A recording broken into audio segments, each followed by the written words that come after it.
เฮาเฮ็ดบุญนะเฮ็ดบุญให้เจ้าของได้แต่ทั่วไปว่าเฮ็ดบุญเพื่ออุทิศไปถึงพ่อแม่พี่น้องปู่ย่าตายายนั่นก็คือความหวังดีความปรารถนาดีที่เฮามีต่อกันแต่ว่าโดยความเป็นจริงนั้น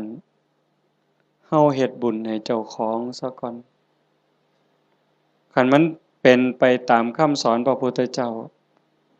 บุญเกิดขึ้นมีขึ้นตามเหตุผลถ้าเฮ็ดถูกต้องทำถูกต้องตามคำสอนพระพุทธองค์บุญมันเกิดขึ้นมีขึ้นเฮาก็จังสิสามารถอุทิศไปถึงญาติที่ล่วงลับแม้แต่บางเทื่อเฮาอุทิศไปแล้วญาติผู้ล่วงลับก็บ่แน่ใจว่าสิได้นำเฮาหรือบ่ง่ายปานใดเด้เบิ่งดีๆโยมชีวิตเนี่ยเป็นของอัศจรรย์ชีวิตเป็นของมีค่าแต่ว่าเวลาของชีวิตมันน้อยเฮาอยู่ในโลกนี่ชั่วคู่ชั่วยามโลกบ่แม่นของเฮาเด้คันเฮาบ่เข้าใจในคำสอนของพระพุทธเจ้าบ่พิจารณาตามความเป็นจริงเฮาก็สิพากันหลงละเริงหลงในยศในตำแหน่งในฐานะความเป็นอยู่ว่าเจ้าของคักว่าเจ้าของประเสริฐดีกว่าเขาคักกว่าเขาอันนี้คือความบ่ฮู้ดอกคนบ่ได้คิดว่าอยากเป็นแต่ว่ากิเลสตัณหาอวิชชามันตัวเฮาก็เลยหลงไปตามมันในเมื่อวันเวลาผ่านไปคือว่ามาว่างั้นน่ะความแก่ก็เพิ่มขึ้นความเฒ่าเพิ่มขึ้นโรคภัยไข้เจ็บก็ใกล้มื้อใกล้เว้นความตายก็ใกล้เข้ามาเฮามาอาศัยโลกชั่วคู่ชั่วยามบ่แม่นบ่อยู่อันถาวรโลกเป็นหม้องมาเยี่ยมมาพักคันคนมีปัญญาก็สิรู้จักสร้างน้ำทำบุญเก็บเกี่ยวสัมภารธรรมเก็บกรรมบุญกุศลเพื่อนำพาดวงจิตดวงใจเจ้าของให้มันไปดีกว่าเก่าให้มันไปดีไปงามเพราะว่าถ้าตราบใดเฮายังบ่ทันถึงมรรคผลนิพพานการเวียนว่ายตายเกิดมีแน่นอนโยมจงมั่นใจเด้บาปมีจริงบุญมีจริงชาติหน้าชาติก่อนมีจริงนรกก็มีจริงสวรรค์มีจริงเฮ็ดดีก็ย่อมได้รับผลดีจริงเฮ็ดชั่วก็ย่อมได้รับผลชั่วจริงผู้ที่มีสัมมาทิฏฐิเบื้องต้นจังสี่ก็จังสิพยายามบ่ให้วันเวลาชีวิตผ่านไปโดยเปล่าประโยชน์พยายามสิเอากำไรให้มันเป็นชีวิตที่มีกำไรเฮามาเยี่ยมมายามมีวันเวลาที่อาศัยอยู่ในโลกนี้บ่โดนก็ถือเอาประโยชน์ให้ได้หลายที่สุดเพราะว่าเมื่อสิ้นลมหายใจปั๊บทุกอย่างคืนสู่ธรรมชาติบ่ได้หยังจากแนวนอกจากว่าโลกเป็นสถานที่ที่เฮามาเยี่ยมมาเยือนมาพักชั่วคราวในขณะเดียวกันชีวิตส่วนที่เป็นร่างกายเนี่ยก็บ่แม่นของเฮาอีกเป็นของยืมชีวิตเป็นของยืมเฮายืมมาจากธรรมชาติยืมจากดินจากน้ำจากลมจากไฟก่อกำเนิดเกิดมาเป็นร่างกายหมดเวลาก็ต้องคืนให้เขาดินเอาคืนให้ดินน้ำคืนให้น้ำลมคืนให้ลมไฟคืนให้ไฟแต่ว่าชีวิตส่วนที่เป็นจิตใจจิตวิญญาณก็ต้องเดินทางต่อไปในวัฏสงสารไปไสล่ะ บ่ฮู้ไปสู่อบายก็ได้นรกเปรตอสุรกายสัตว์เดรัจฉานผู้ที่สร้างบุญไว้บ่พอคือว่ารักษาจิตไว้บ่ดีก็ย่อมล่วงลงสู่อบายแต่หากผู้ใดตั้งโตอยู่ในความบ่ประมาทคือญาติโยมทั้งหลายนี้เป็นผู้บ่ประมาทในความบ่เฒ่าบ่แก่บ่เจ็บบ่ไข้คิดว่ากูบ่ตายง่ายดอกเฮาบ่คิดบ่ประมาทในความบ่เฒ่าบ่แก่บ่เจ็บบ่ป่วยแล้วก็บ่ประมาทในวันเวลาของชีวิตมันสร้างบุญสร้างกุศลเชื่อว่าบุญกุศลนั้นเป็นที่พึ่งผู้ที่เดินทางสายศีลสายธรรมละบาปบำเพ็ญบุญมันขัดเกลาจิตใจขันมันต้องจากโลกนี้ไปต้องตายลงโอกาสสิไปสู่สุคติไปสู่สวรรค์ไปสู่พรหมมันก็มีสูงแม้นว่าสิกลับมาเกิดเป็นคนอีกถ้ามันบ่ทันถึงพระอริยเจ้าขั้นสูงสุดมันก็ต้องกลับมาในเมื่อดวงจิตดวงวิญญาณมันได้เก็บเกี่ยวเอาบุญกุศลเป็นสมบัติของดวงจิตไว้หลายพอสมควรหลังจากหมดเวลาบนสวรรค์บนพรหมกลับมาเกิดเป็นคนอีกเถื่อเป็นคนงามรูปร่างหน้าตาผิวพรรณฐานะความเป็นอยู่ก็ดีสติปัญญาเฉลียวฉลาดโรคภัยไข้เจ็บหน่อยอายุยืนอันนี้เป็นเรื่องของบุญบุญเป็นผู้จัดสรรเป็นผู้ดลบันดาลเป็นผู้กำกับบุญนั่นจึงเป็นที่เพิงเป็นมิตรสหายในทุกๆสถานทุกการทุกเวลาแต่ว่าบาปนั้นมันตรงกันข้าม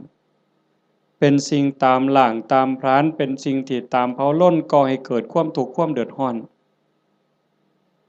คือผู้บ่ตั้งใจบ่เชื่อ สร้างบาปสร้างกรรมโดยกายวาจาใจความคิดก็บ่ถูกต้องคำเว้าก็บ่ถูกต้องการกระทำก็บ่ถูกต้องเฮ็ดอันใดก็หวังเอารัดเอาเปรียบผู้อื่นในชีวิตเป็นอยู่นี่ก็หาความสุขบ่พอมีความทุกข์อยู่เรื่อยมีความเดือดร้อนอยู่เรื่อยจากโลกนี้ไปก็ล่วงลงสู่อบายนรกเปรตอสุรกายสัตว์เดรัจฉานกลับมาเกิดเป็นคนอีกเถื่อทุกข์ลางเทื่อพิการตั้งแต่ในท้องตาบอดแน่หูหนวกแต่เกิดจังซี้แข้งบ่ลาขาบ่เกิงมือบ่ครบ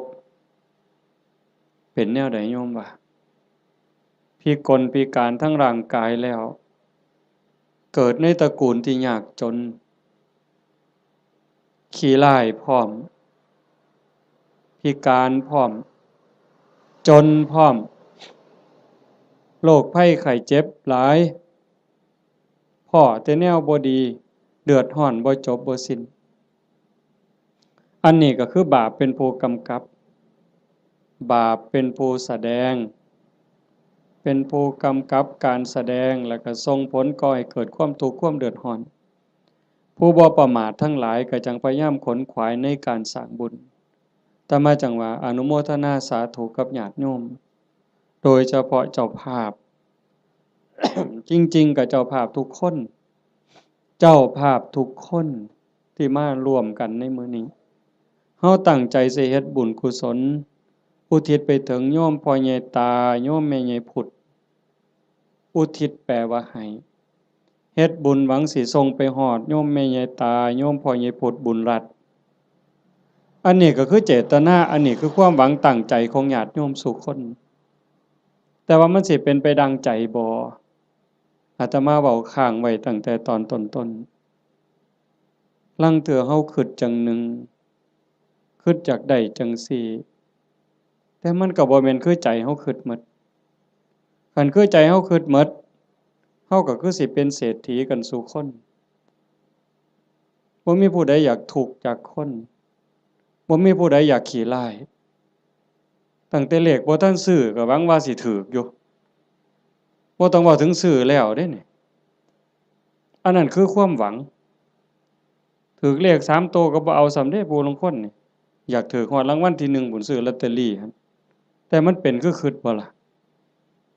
ตั้งแต่ของอยู่ในโลกนี่เห็นกันอยู่เว้ากันอยู่มันก็ยังบ่แม่นอันนี้สิเฮ็ดบุญให้ผู้ตายนี่โห้ยไกลแฮงไกลความคิดชาโนชโสนีพราหมณ์นั่นเพิ่นเป็นคนเฮ็ดบุญอยู่บ่อยๆแล้วก็อุทิศบุญหาญาติไปกราบทูลถามพระพุทธเจ้า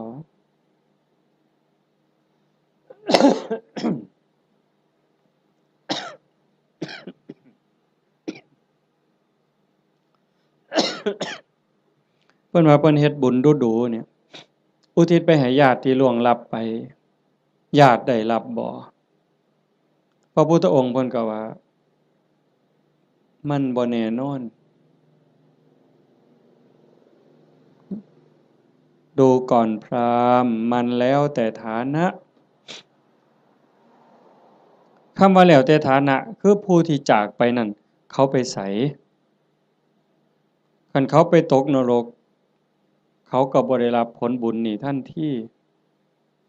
นรกเพิ่นบอกว่ามีอยู่457ขุม457ขุมบ่ได้บุญทันที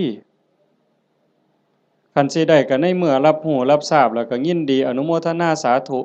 นำสิ่งที่เฮาเฮ็ดเฮาทำเขาก็จังสิได้คันไปเกิดเป็นเปรตเปรตมี12ชนิดที่สิได้บุญฉับพลันทันทีก็มีอยู่ชนิดเดียวคือปรัตถตูปชีวีอีก11กลุ่ม11คณะสิได้บุญย้อนก็เมื่อเฮาเฮ็ดถูกต้องและอุทิศไปถึงฮู้เรื่องฮู้ราวอนุโมทนาสาธุนำจังสิได้อสุรกายคือกันสัตว์เดรัจฉานคือกันถ้าไปเกิดเป็นเทวดาเขาก็กินอาหารของเทวดากินบุญเก่าเป็นพรหมคือกันคันมาเกิดเป็นคนยิ่งบ่ฮู้เรื่องบ่ฮู้จักเขาก็สิได้นำเฮาจังใดบัดนี้มันก็บ่ได้อันนี้คือฐานะของผู้ที่จากไปนั่นส่วนหนึ่ง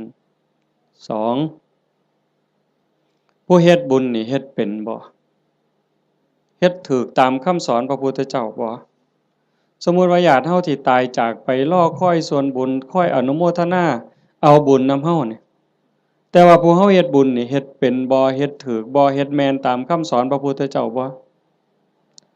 คันบ่ได้เฮ็ดตามคำสอนพระพุทธเจ้าเฮ็ดบุญตามความคิดเฮ็ดบุญตามเขาว่าเฮ็ดบุญตามธรรมเนียมประเพณีมันก็บ่เป็นบุญผู้ท่าคาถาเป่าทุกข์ก็ทุกข์อยู่ส่ำนั้นจังซั่นการเฮ็ดบุญเนี่ยมันจะต้องศึกษาทำความเข้าใจแต่ว่าโยมทั้งหลายโดยเฉพาะผู้เป็นเจ้าภาพโยมแม่ออกสมบูรณ์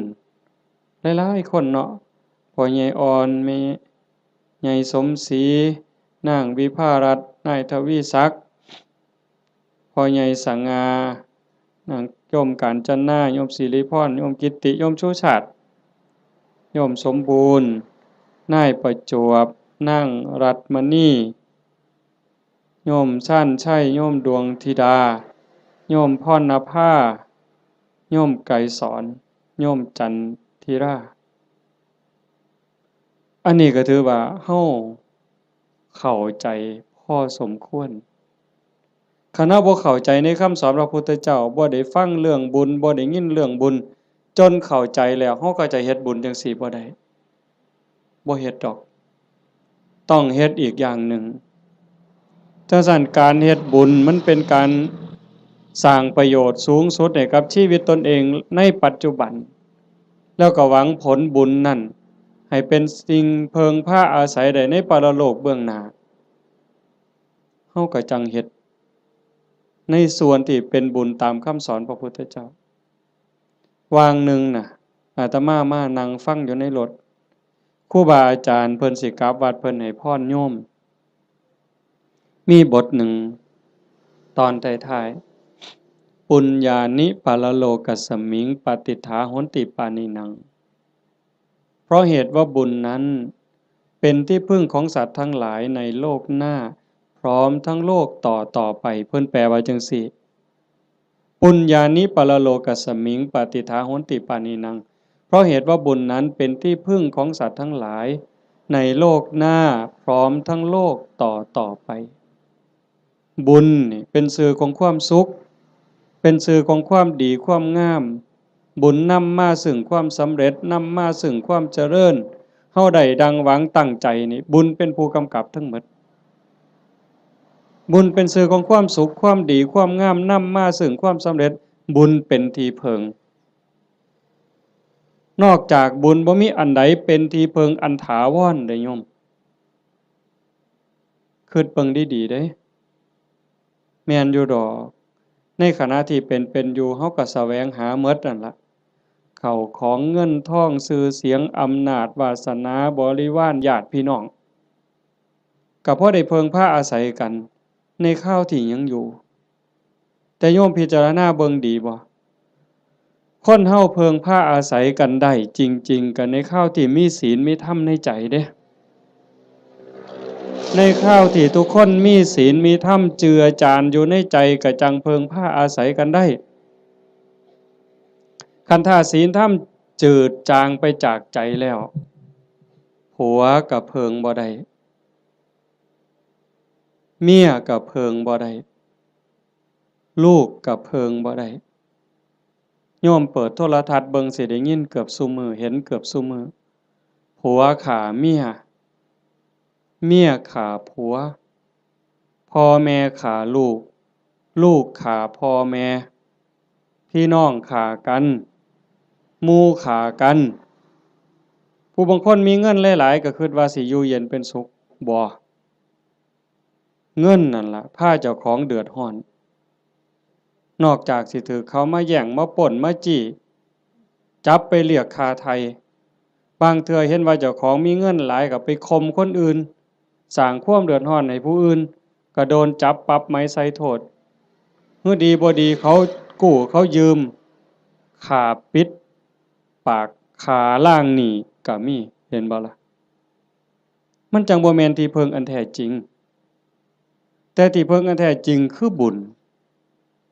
คือโยมนั่งฟังเทศน์ฟังธรรมอยู่นี่เฮาได้เกิดมาเป็นคนเนี่ยคันบุญบ่หลายมันสิได้เป็นคนบ่เจ้าว่านกหนูปูปีกงัวควายช้างม้าสัตว์เดรัจฉานทั้งหมดคันจะเว้าไปไล่ไปทั้งหมดตั้งแต่สัตว์นรกอเวจีจนถึงภวากพรหมบ่มีผู้ใดที่บ่เคยพ่อเป็นแม่เป็นพี่เป็นน้องอาตมาบ่ได้เว้าเอาเด้พระพุทธเจ้าเว้าเด้ในวัฏฏะสงสารนี้ไม่มีใครเลยที่ไม่เคยเกิดเป็นพ่อเป็นแม่เป็นพี่เป็นน้องเป็นญาติร่วมสายโลหิตไม่มีใครเลยที่ไม่เคยเกิดเป็นสามีภรรยากันมาก่อนโยมอยู่นี่หลายๆคนเคยเป็นผัวเป็นเมียกับหนอนกับมดกับยุงที่มันมากัดเฮานี่นั่นคือวัฏฏะสงสารเป็นหยังเขาต้องไปเป็นแบบนั้นนั่นคือบุญเขาบ่พอสร้างบาปสร้างกรรมเฮามีบุญหลายได้รักษาศีลหาไว้มีกุศลกรรมบท10พอสมควรจังทรงให้เฮาได้เกิดมาเป็นคนได้เกิดมาเป็นคนแล้วบ่คือกันเห็นบ่หน้าตาบ่คือ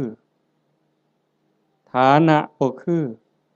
สติปัญญาบ่คืออุปนิสัยใจคอบ่คือกันคนเดียวกันนี่โยมเคยสังเกตเบิ่งเจ้าของบ่ลางเทื่อหูสองข้างบ่คือกันเด้แต่ละคนตาสองข้างบ่คือกันเด้สังเกตเบิ่งเด้อหมู่พวกคนเฮาที่รู้จักกันตาสองข้างบ่คือกันลางเทื่อดังเนี่ยปีกจมูกเนี่ยบ่คือกันเด้นิ้วมือนิ้วตีนคนเดียวกันก็บ่คือกันมือข้างซ้ายเป็นจังหนึงข้างขวาเป็นจังหนึงเป็นหยังก็เป็นจังซั่นคันให้พระเจ้ามาออกแบบเอาคันว่าพระเจ้าเป็นผู้สร้างเนี่ยคันพระเจ้าเป็นผู้สร้างอาตมาว่าคนสิคือกันหลายเติบอยู่เด้เราสิขี้คร้านเฮ็ดแบบพิมพ์เนาะก็ ก็สิเฮ็ดพิมพ์มาคือรอพระพุทธรูปนี่เทเขามันก็สิคือกันหมดนะแต่มันบ่แม่นจังซั่นคนสิดีสิงามสิเฉลียวฉลาดสิโง่สิเป็นอันใดก็แล้วแต่ก็ขึ้นอยู่กับกรรมแปลว่าการกระทำการกระทำของตนเองที่ถึงพร้อมโดยเจตนาบ่ว่าสิกระทำทั้งกายทั้งวาจาทั้งใจถ้าคิดดีทำดีเฮ็ดดีเนี่ยเป็นกรรมดีก็ย่อมได้รับผลดีเฮ็ดบ่ดีทำบ่ดีเป็นกรรมบ่ดีก็ต้องได้รับผลบ่ดีในเมื่อมันเป็นจังซั่นพระพุทธเจ้าเพิ่นจึงบอกว่าบุญนั่นเป็นที่เพิงโยมทั้งหลายก็อยากได้บุญโยมไม่ออกผู้เป็นเจ้าภาพญาติโยมทุกคนมาร่วมฟังเทศน์ฟังธรรมมาร่วมบุญร่วมงานมาเพาะมาโม่นั่นก็คือเฮาอยากได้บุญแต่ว่าการเฮ็ดบุญนั่นเฮ็ดจังไดมันจังสิได้หลายขึ้นกว่าเก่าปู่ย่าตายายเพิ่นบอกว่าเฮ็ดบุญกฐินมันได้บุญหลายโยมก็ตั้งอกตั้งใจอยากเฮ็ดบุญกฐินในชีวิตหนึ่งให้มันได้เป็นเจ้าภาพทอดกฐินมันสิได้บุญหลายอาตมาก็ว่าเป็นไปได้ถ้าเฮ็ดเป็นเด้ถ้าเฮ็ดบ่เป็นมันก็บ่เกิดบุญคำโบราณเพิ่นว่ามีกฐินบูดกฐินเน่ากฐินเศร้าหมองอีหยังเพิ่นว่าจังซี่แต่คันเฮ็ดเป็นบัดมันก็งดงามเป็นที่เพิงพาอาศัยได้ในชีวิตนี้ในชีวิตหน้าบ่จบบ่สิ้นเพิ่นจังให้เฮาศึกษาทำความเข้าใจเรื่องบุญปุญญะเมวะโสสิกขยะอายตัตถังสุขินทริยังทานันจะสัมมจาริยันจะเมตตาจิตตัญจะภาวเยเอเตธัมเมภาวยิตตวาตโยสุขังสมุทัยเยอภยาปัจฉังสุขังโลกังบันติโตอุปปัชชติถ้าบุคคลใดปรารถนาบุญอันเลิศพึงศึกษาทำความเข้าใจเรื่องบุญนั้นให้ดีๆจงเลือกทำบุญชนิดที่มีความสุขเป็นกำไรโยมฟังเข้าใจบ่เนี่ยถ้าบุคคลใดปรารถนาบุญอันเลิศจงศึกษาทำความเข้าใจเรื่องบุญนั้นให้ดีๆจงเลือกทำบุญชนิดที่มีความสุขเป็นกำไร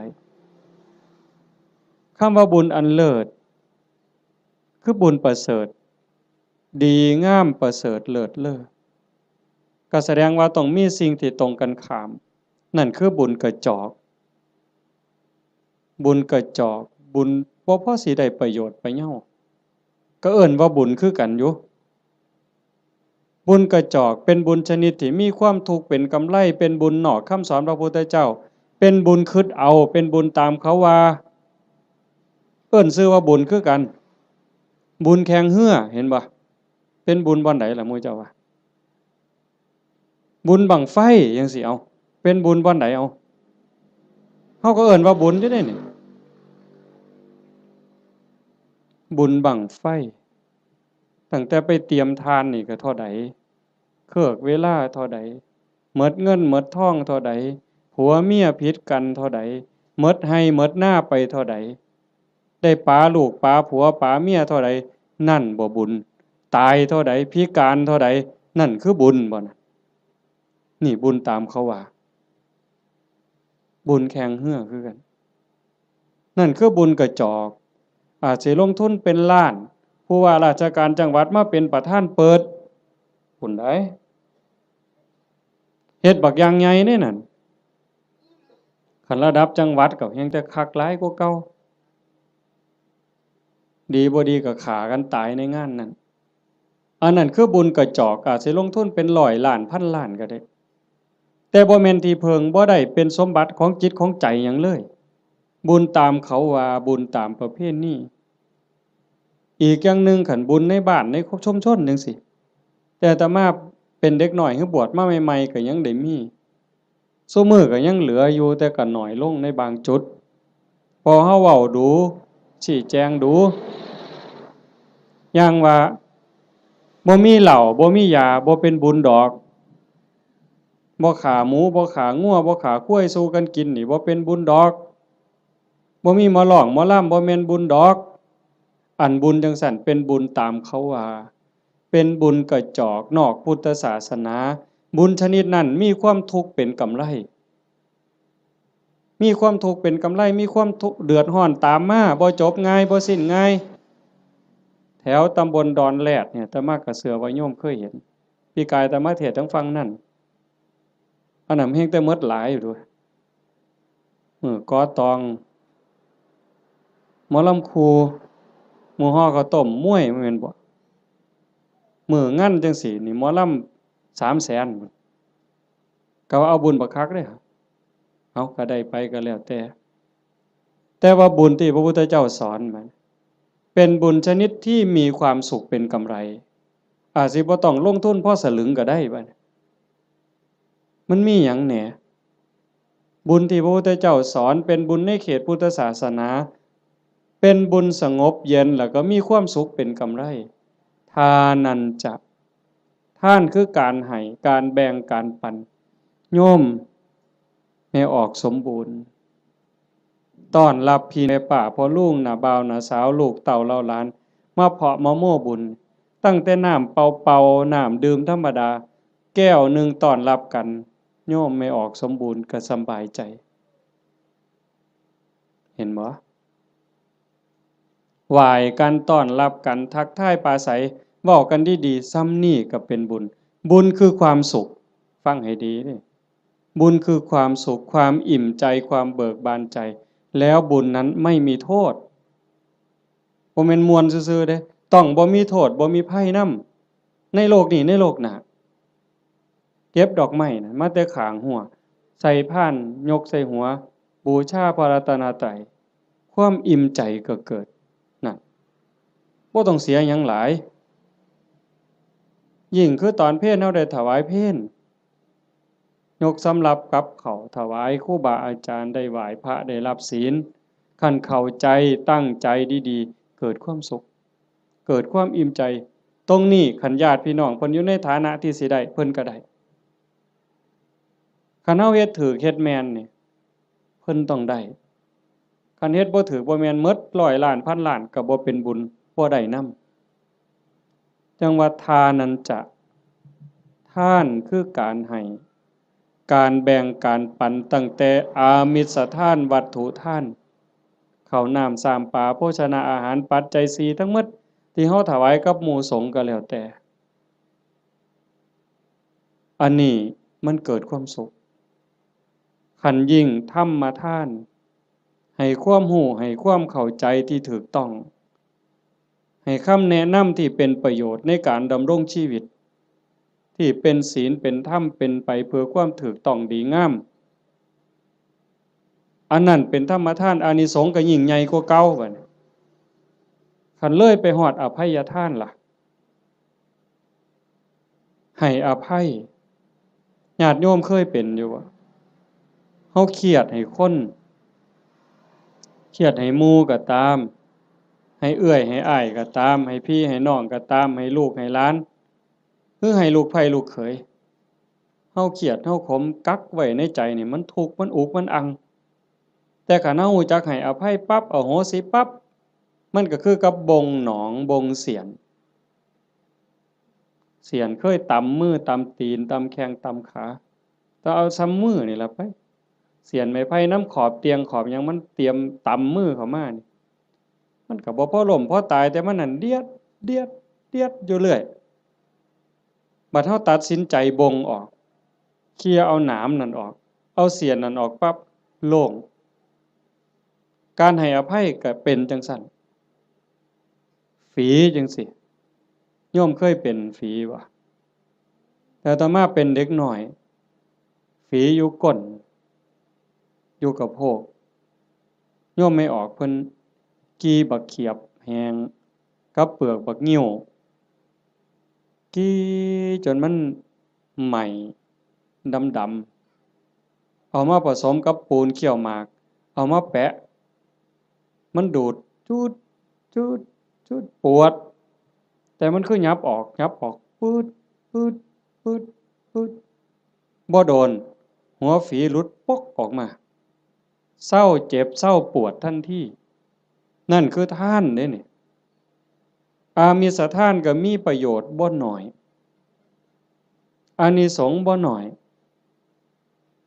อานิสงส์สิเป็นขันเป็นตอนขันเรามันสิยาวโพดเอาง่ายๆซ้ำพื้นฐานเนี่ยซ้ำสิเอาบุญเนาะโยมเนาะคือเมออกเมคั่วเนี่ยเฮ็ดอยู่เฮ็ดกินคือมาจังซี่ล่ะโจมปลาเขาพระน้ำสู้กันกินแล้วบัดกินแล้วสิเอาถ้วยเอาซ้ำไปล้างคันเมคั่วเข้าใจจักน้อยสิเอาบุญเนี่ยเศษอาหารนี่เคลียร์ลงขยะแล้วมีแต่คราบไขมันคราบน้ำแกงอีหยังต่างๆที่มันติดอยู่กับถ้วยกับจานแม่ครัวเอาน้ำเทใส่แล้วก็มือลูบๆๆๆๆในแก้วในถ้วยในจานนั่นแล้วก็คิดในใจก่อนสิเทน้ำลงดิน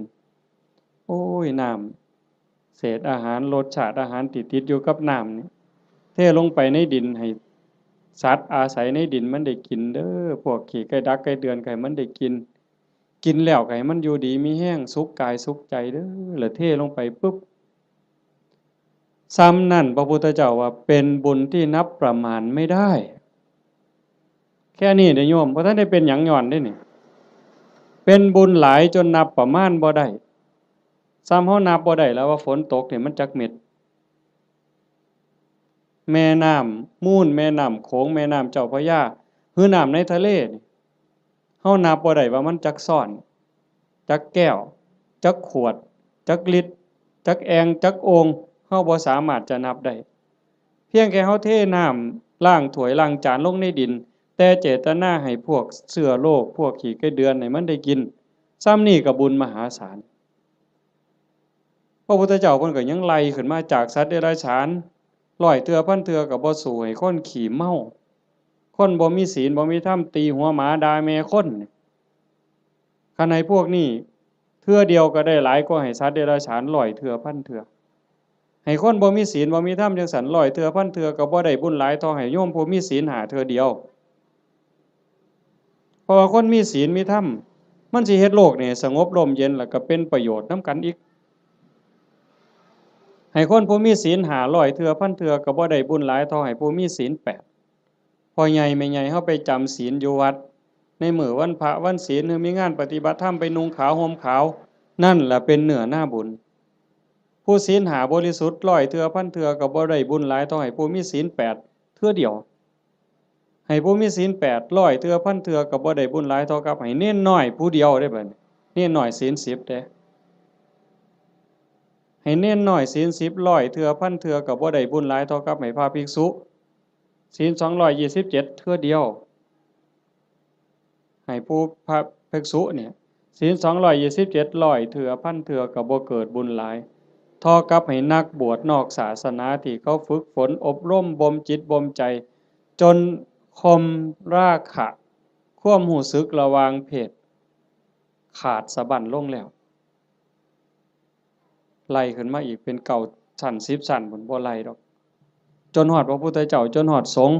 ที่มีพระพุทธเจ้าเป็นประธานอานิสงส์ก็หลายขึ้นหลายขึ้นให้กับคณะสงฆ์ที่มีพระพุทธเจ้าเป็นประธาน100เทื่อพันเทื่อก็บ่ได้บุญหลายเท่ากับสร้างวิหารกันแดดกันฝนกันลมสร้างวิหาร100หลังพันหลังก็บ่ได้บุญหลายเท่ากับให้ธรรมะเห็นบ่บัดนี้ตัวนี้บ่เสียหยังแล้วเด้บัดบ่สู้ให้ธรรมะเป็นทานให้ความรู้ให้ความเข้าใจอย่างว่าให้ธรรมะเป็นทานก็ได้บุญได้กุศลมาอยู่ได้บุญได้เกิดความร่ำรวยได้เกิดความงามความดีแต่ว่าบางเทื่อมันก็ยังแบกศาลานั่นกูก็สร้างกุฏินี่ก็สร้างโบสถ์ก็สร้างกฐินก็เฮ็ดซุปีคันบ่มีกูนี่บ่ว่าทีเดียวเลยบัดนี้เป็นจังได๋บัดดีบ่หลวงพ่ออย่าเว้ายากเด้บ่เฮ็ดกฐินให้เด้เป็นจังได๋บัดบ่มาก็ได้เด้วัดนี่นั่นครูพระแล้วนั่นเพิ่นว่าเพิ่นคักซั่นเด้จังต้องมาที่อภัยทานรู้จักให้ธรรมะรู้จักให้อภัยคือจิตทำจิตให้ว่างทำจิตให้เป็นอิสระผลมันก็มีอานิสงส์ต่างกันหลายขึ้นหลายขึ้นสูงขึ้นสูงขึ้นอันนี้คือทานเด้อันที่1ทานันจะสมัจจริยันจะบุญชนิดที่มีความสุขเป็นกำไรสมะสม่ำเสมอควบคุมอากัปกิริยาคำปากคำเว้าให้เป็นไปโดยสงบเสงี่ยมอันนั้นคือศีล สำรวมวาจาใจให้เรียบร้อยศีลนี่จังมีอานิสงส์หลายเพราะว่าของมาท่านลักมากก็ได้โกงมากก็ได้ปล้นมากก็ได้ฆ่ามากก็ได้ได้บุญหลายแต่มันอาจสิบ่บริสุทธิ์เห็นบ่ศีลมันเป็นอุบายออกจากการเบียดเบียนตนเองก็บ่เดือดร้อนคันมีศีลเด้คนอื่นก็บ่เดือดร้อนเป็นหยังโยมก็เข้าใจอยู่ศีลข้อที่หนึ่งเจตนาเป็นเครื่องงดเว้นจากการทำสัตว์ที่มีชีวิตให้ตกร่วงบ่เว้าถึงฆ่าเลยแม้แต่เบียดเบียนเขาหักแข้งหักขาหักปีกเขาก็บ่เฮ็ดให้เขาพรากพ่อพรากแม่พรากลูกก็บ่เฮ็ดมันเป็นทุกข์มันเดือดร้อนคันเฮามีศีลข้อที่หนึ่งโลกทั้งใบก็สงบบ่มีผู้ใดย้านไผสิทำอันตรายสองทรัพย์ที่ดินที่ดอนเงินทองแก้วแหวนของผู้ใดผู้ใดก็ฮักของผู้ใดก็แพงเขาก็คือเฮาเฮาก็คือเขาชีวิตและทรัพย์สินกันเว้าข้อที่หนึ่งอีกจักหน่อยเนี่ยร่างกายอย่าว่าแต่มาเข็นมาฆ่าเถาะทุบตีก็บ่เอาไปเอามานี่แม่ออกพ่อออกเคยเป็นบ่หมอสิฉีดยาป้องกันโรคป้องกันภัยเขาสิฉีดวัคซีนบ่ให้เฮาเจ็บเฮาป่วยบางเทื่อก็เจ็บบ่ให้เขาฉีดตั้งแต่ไปโรงเรียนนี่ครับว่าหมอสิฉีดยามื้ออื่นนี่ห้วยข่อยไข้ลดแล้วข่อยบ่ไปแล้วเห็นบ่นั่นคือชีวิตเขาก็คือเฮาคือเขาทรัพย์สินสมบัติคือกันข้อ3ลูกหลานผัวเมียพี่สาวพี่ชายน้องสาวน้องชายผู้ใดก็คือกันผู้ใดก็ฮักผู้ใดก็หวงญาติพี่น้องของเจ้าของสามีภรรยาลูกหลานเจ้าของคันเฮาเห็นอกเห็นใจกันจังซี่คันบ่ได้แต่งการแต่งงานบ่แม่นว่าเฮาฟังคือตื้นๆเข้าใจกันเผินๆว่าศีลข้อที่3นี่ไม่ให้ล่วงเกินสามีภรรยาคนอื่นจริงๆบ่แม่นแต่ผัวเขาเมียเขาเด้ลูกหลานพี่สาวพี่ชายน้องสาวน้องชายคันบ่ทันได้เข้าพิธีแต่งงานสมรสพ่อแม่เขาบ่ทันอนุญาตเฮาไปล่วงเกินเขาก็ผิดศีลข้อนี้หมดข้อ2เจตนาเป็นเครื่องงดเว้นจากการถือเอาสิ่งของที่เจ้าของเขาไม่ได้ให้สิยักยอกสิปล้นเอาลักเอาว่าห้ามลักเดี๋ยวปล้นเอาซะดอกมันสิว่าก็บ่แม่น4เจตนาเป็นเครื่องงดเว้นจากการพูดเท็จเฮาก็บ่อยากให้ไผตัวเฮาบ่อยากให้ผู้ใดมาเว้าให้เฮาผิดอกผิดใจบริวารหรือว่าองค์ประกอบที่จะเฮ็ดให้มันผิดให้มันเศร้าหมองนี่นอกจากโกหกแล้วก็ยังมีเว้าส่อเสียดยุยงให้แตกร้าวสามัคคียุให้ผู้นั้นผิดกับผู้นี้เว้าเพ้อเจ้อไร้สาระหาแก่นสารบ่ได้เว้าคำหยาบคำหยาบคำด่าที่ฟังแล้วเฮ็ดให้ทุกข์ใจเจ็บใจอันนี้ก็ต้องงดเว้นอันนี้เป็นศีลเนี่ยเจตนาเป็นเครื่องงดเว้นจากการดื่มเสพเครื่องดองของเมาเฮาก็สิคิดว่าแต่บ่กินเหล้าอย่างเดียวบ่ให้กินเหล้ายาม่าสูบได้บ่กัญชาเฮโรอีนได้บ่จริงๆเพิ่นมีทั้งสุราทั้งเมลัยทั้งของเมาต่างๆคันเฮาไปเสพไปสูบทั้งอมทั้งดมทั้งเคี้ยวเฮ็ดให้ขาดสติสัมปชัญญะบางเทื่อเป็นบ้าอย่างมันคลั่งยาบ้าจับแม่เจ้าของปาดคอพ่อเจ้าของปาดคอมันดีบ่อนใดบัดคันเฮาเฮ็ดได้จังซี่มันก็เป็นเครื่องคุ้มครองบ่เบียดเบียนตนเองบ่เบียดเบียนผู้อื่นความเดือดร้อนก็บ่ต้องเกิดขึ้นในโลกในสังคมอันนี้คือบุญชนิดที่มีความสุขเป็นกำไรที่พุทธเจ้าเพิ่นสอนข้อที่2 3เมตตาจิตตัญจภาวะเยสร้างความหักความแพงความเมตตาความหวังดีต่อกันให้มันหลายขึ้นให้มันเจริญขึ้นอย่างเฮาเฮ็ดสมาธิเบิ่งญาติโยมหลายๆคนท่าทางนี่เฮาเป็นคนวัดคนว่าจำศีลภาวนาไปปฏิบัติธรรมนำครูบาอาจารย์บ่อนหั้นบ่อนนี้ สังเกตเบิ่งบ่เวลาเฮาเดินจงกรมด้วยความตั้งใจหลอมสติในอารมณ์ปัจจุบันเวลามานั่งสมาธิก็มีสติที่ลมหายใจเข้าออกคัน10นาทีผ่านไป20นาทีผ่านไปคันฮอด30นาทีแฮ่งแต่สุดยอดคันเฮามีสติในอารมณ์ปัจจุบันลมหายใจเข้าก็ฮู้ลมหายใจออกก็ฮู้ลมสั้นก็ฮู้ลมยาวก็ฮู้ใจโยมสินิ่งใจนิ่งใจสบายกายเบาจิตเบาความรู้สึกที่เป็นสุขมันจะเกิดขึ้นสมองก็ปลอดโปร่งเบากายเบาใจความคิดอันดีอันงามเกิดขึ้นมาคันมันหลายไปกว่านั้นอีกสงสารคนรู้โตนคนบ่เว้าแต่ว่าคนที่ฮักกันแพงกันเด้แม้แต่คนเป็นคู่กรรมคู่เวรด่าเฮารังแกเฮาเบียดเบียนข่มเหงเฮาก็สิมีความเมตตาให้เขารู้โตนเขาอีกต่างหากเขาเบียดเบียนข่มเหงฆ่าตีเฮานี่สิเอาโทษเอาเรื่องผู้อื่นสิเอาโทษยุให้เอาโทษจับเข้าคุกเข้าตารางปรับไหมใส่โทษเฮาผู้ถูกตีถูกฆ่าหัวล้างข้างแตกแขนหักขาหักบางเทื่อโอ้ยบ่ว่าหยังดอกรู้โตนมันให้อภัยมันซะเห็นบ่คันคนในโลกมีจิตสภาพนี้ล่ะโยมว่ามีใจเป็นจังซี่ล่ะที่โอบอ้อมไปด้วยศีลด้วยธรรมจิตที่ถูกห่อหุ้มด้วยศีลด้วยธรรมด้วยความเมตตาต่อกันโลกมันสิเป็นจังไดโยมว่าที่มันวุ่นวายอยู่จังซี่ย้อนคนขาดศีลขาดธรรมบ่ใส่ใจต่อศีลต่อธรรมก็เลยมีแต่ความเห็นแก่เนื้อแก่ตัวเอาเปรียบแม้กระทั่งเมียเจ้าของบ่ต้องเว้าผู้อื่นเด้เอาเปรียบเมียเจ้าของเอาเปรียบผัวเจ้าของลูกเต้าเอาเปรียบพ่อแม่แน่นอนเลยเลี้ยงมาพาใหญ่ตั้งแต่พูนอุ้มผ้าคาท้อง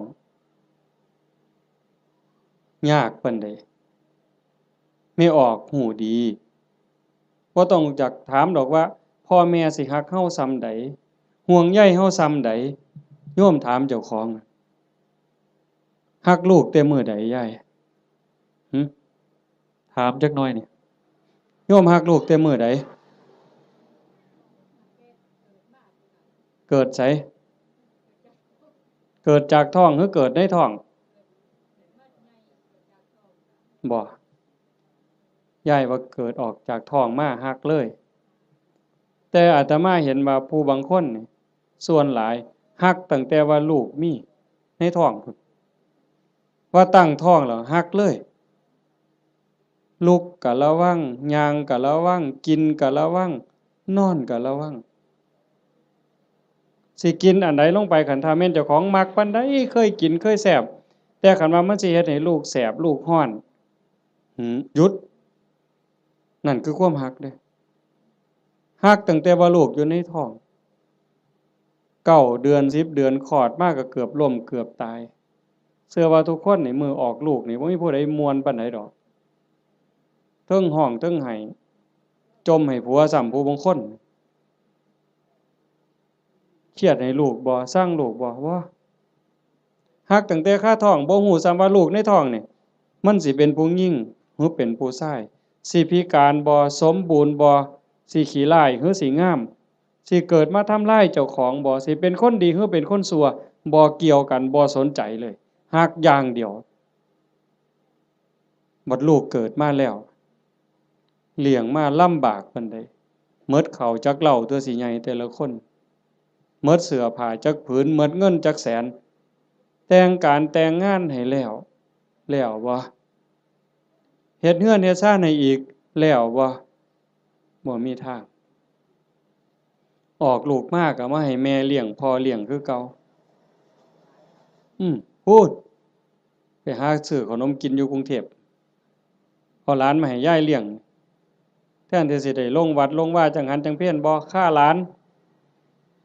ยายบางคนก็พะโล้เด้เอาแต่หลานมาอ้างยากแทนที่สิได้เข้าวัดเข้าว่าเตรียมตัวตายเอาบุญให้หลายๆบ่เอาหลานมาอ้างขี้คร้านไปวัดเงินเดือน500ก็ซื้อขนมจนเกลี้ยงบ่ได้ ว่าเลี้ยงหลานใหญ่แล้วก็สิไข่ดอกเพิ่นหลานใหญ่มันละออกเรียนมาอีกตายเจ้าเสร็จอีกคือเก่าไปบ่รอดเพิ่นว่าเฮ็ดจังไดบัดนี้สิมาวัดตอนมาอยู่ข้างกำแพงบ่เมื่อเลยมาเทื่อเดียวอยู่เลยเด้อบัดนี้บ่แม่นแนวซั่นบ่เห็นบ่คันเฮาได้พิจารณาอีหลีอีหลอนี่จากทานมาสู่ศีลมาสู่ภาวนาความเมตตาหวังดีต่อกันมันสิเกิดจริงๆการสร้างบุญการเฮ็ดบุญมันมีรายละเอียดหลายโยมตั้งแต่การให้ทานซื่อๆเนี่ยทานอย่างเดียวนี่น้ำขวดเดียวข้าวปั้นเดียวผักเส้นเดียวก็ตามบุญต่างกันอยู่ที่เจตนาคันให้ด้วยความศรัทธาเชื่อในคำสอนของพระพุทธเจ้าบาปมีบุญมีชาติหน้าชาติก่อนมีเชื่อมั่นใจจังซั่นเนี่ยเวลาผลบุญมันออกมากอกผลเฮาสิเป็นคนรวยพร้อมงามพร้อมปัจจุบันก็จิตใจร่ำรวยบุญกิริยามารยาทก็งดงามงามภายนอกงามภายในงามภายในทรงไปสู่ภายนอกเกิดชาติใหม่พบใหม่งามพร้อมรวยพร้อมนี่ก็ในท่านโดยศรัทธาศรัทธาแปลว่าเชื่อใจมั่นใจไว้ใจวางใจ2ให้ทานด้วยความเคารพในวัตถุทานเคารพในผู้รับทานอาตมาเว้าข้างไปตอนต้นมันแล้วแต่ฐานะที่ชาโนโสนิพามถามพระพุทธเจ้ามันแล้วแต่ฐานะมันมีหลายระบบอีกหลายเหลี่ยมอีกผู้รับทานน่ะมีศีลมีธรรมบ่อย่างคือทอดกฐินนี่ครูบาอาจารย์เพิ่นมีศีลมีธรรมได้ฝึกฝนได้อบรมมื้ออื่นเวลาพ่อใหญ่พาไปกาวกฐินฮือย่ายผู้เป็นเจ้าภาพอุ้มผ้ากฐินถวายเนี่ยมื้อนั้นอาตมาไปเห็นอยู่วัดหนึ่งเพิ่นนิมนต์ไปรับนำเพิ่นเขียนคำถวายให้เจ้าภาพนี่อุ้มผ้าไตรจีวรตั้งนะโมแล้วก็พาหมู่ว่าอิมังพันเตกฐินะจีวรทุตสังอาตมาก็เหลียวเบิ่งหน้าเจ้าภาพก็คิดเบิ่งใจเจ้าภาพคิดเบิ่งใจญาติโยมอีกหลายๆคนโยมว่าเป็นตาอ่อนซ่อนบ่ในชีวิตหนึ่งเฮาได้อุ้มผ้าไตรจีวรกล่าวถวายสังฆทานถวายผ้ากฐินว่าเป็นบุญใหญ่เป็นบุญสุดยอดมันสิเป็นความภูมิใจสิเป็นบุญปานใดโยมว่าคิดเบิ่งเด้อยายชีวิตหนึ่งนี่เฮาให้ได้เฮ็ดคันบ่ได้เฮ็ดกองใหญ่เป็นเรื่องเป็นราวคือเพิ่นกลับไปห่วมเพิ่นเฮ็ดได้อันนี้คือสิ่งที่ได้เด้บุญเนี่ยติดตามไปในโลกนี้โลกหน้าหน้ามีไผได้เฮามาอาศัยโลกชั่วคราวบ่แม่นของเจ้าของดินนี่สิว่าของเฮาซั่นบ่หน้านี่สิว่าซื้อเจ้าของในโฉนดสิภูมิใจซั่นบ่มันสิภูมิใจจักมื้อจักหน่อยเขาก็เปลี่ยนเป็นชื่อผู้อื่นล่ะเฮ้ยอยู่ในทะเบียนบ้านมันจะสิสถานะเจ้าบ้านนี่ชื่อขึ้นก้อนหมู่นั่นสถานะเจ้าบ้านน่ะจะร้องตายมึงติพอ24ชั่วโมงยังเขามาทับตาแดงใส่ปรับหล่นตายว่าซั่นว่าเจ้าบ้านเจ้าบ่ต้องไปไสเด้อเจ้าอยู่หั่นเด้คันแม่นเจ้าบ้านอีหลีนั่นต้องเป็นเจ้าของอยู่ตลอดมันบ่แม่นหน้าก็บ่ได้สวนก็บ่ได้รถก็บ่ได้บ่ได้หยังจักอย่างแนวใดคือบุญนี่แนวใดเพิ่นจังว่าต้องทำความเข้าใจอิหยังให้มันหลายๆทานก็เฮาให้ด้วยความศรัทธาให้ด้วยความเคารพในผู้รับทานครูบาอาจารย์เป็นผู้มีศีลมีธรรมผู้รับทานเป็นหมู่สงฆ์เฮาถวายข้าวสงฆ์เจ้าของเองก็เป็นผู้บริสุทธิ์ย้อนหยังสะอาดย้อนหยังย้อนศีลก่อนสิทำบุญให้ทานถวายต่างๆเพิ่นจังให้เฮาสามารถทานศีลนั่นคือชำระความเศร้าหมองในใจคันเฮาไปฆ่าสัตว์มามันก็เศร้าไปลักเขามาก็เศร้าไปนอกอกนอกใจสามีไปล่วงเกินผู้อื่นมามันก็เศร้าหมองเอาน้ำมาอาบหมดน้ำทะเลมันก็บ่สะอาดใจบ่สะอาดดอกไปตั๋วเข้ามาไปดื่มเสพเครื่องดองของเมามาสิใช้ผงซักฟอกอันใดสบู่อันใดล้างออกมันก็บ่สะอาดแต่คันสมาทานศีลปั๊บ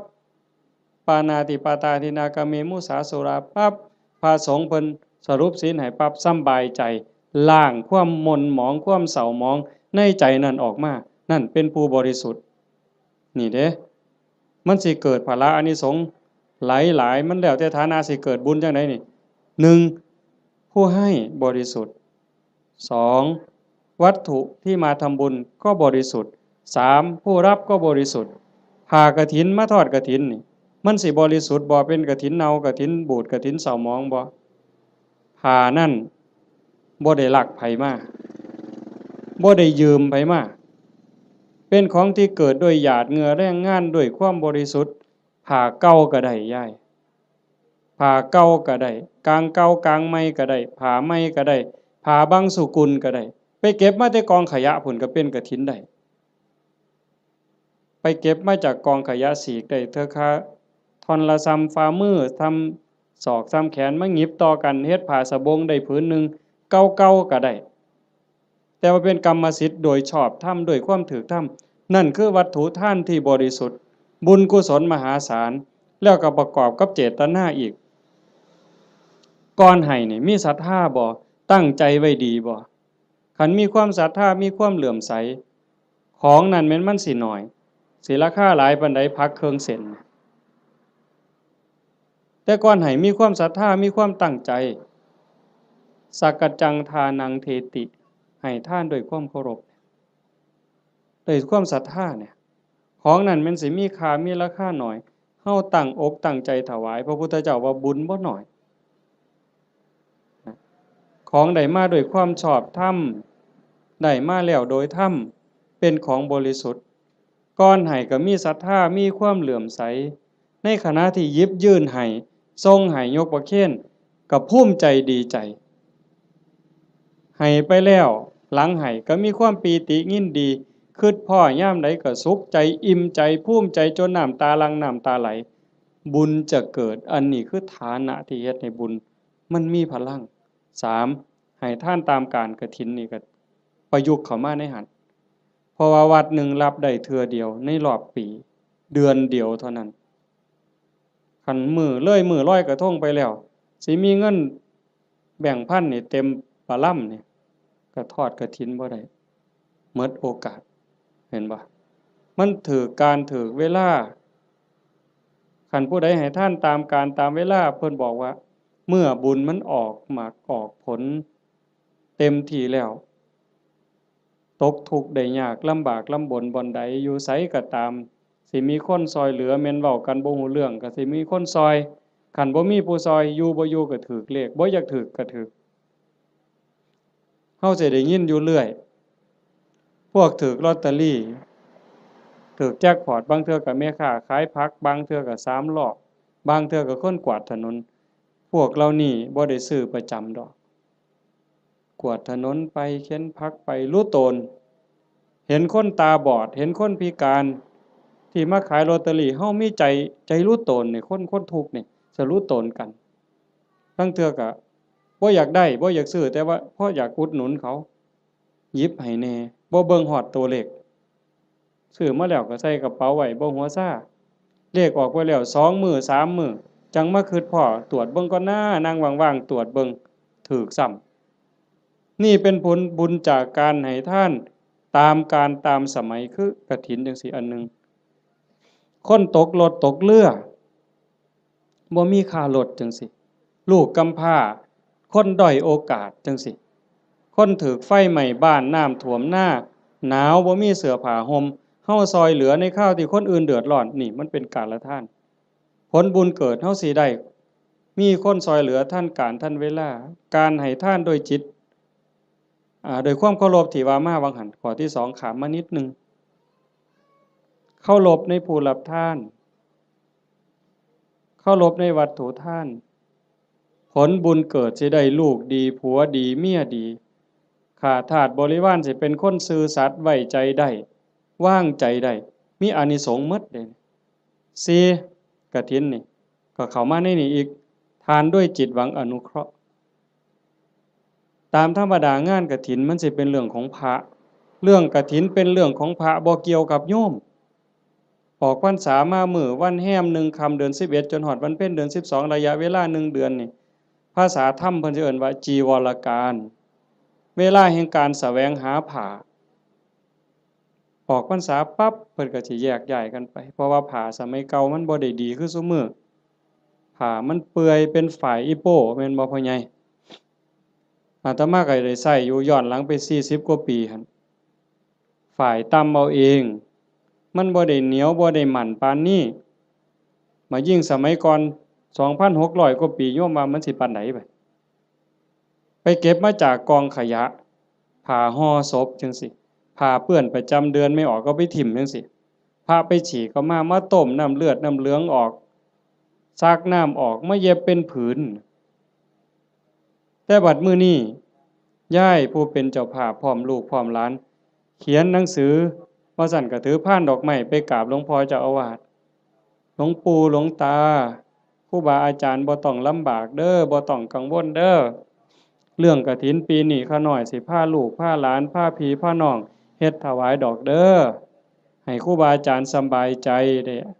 ศึกษาธรรมะปฏิบัติธรรมะมาบอกมาสอนพวกผู้ค้า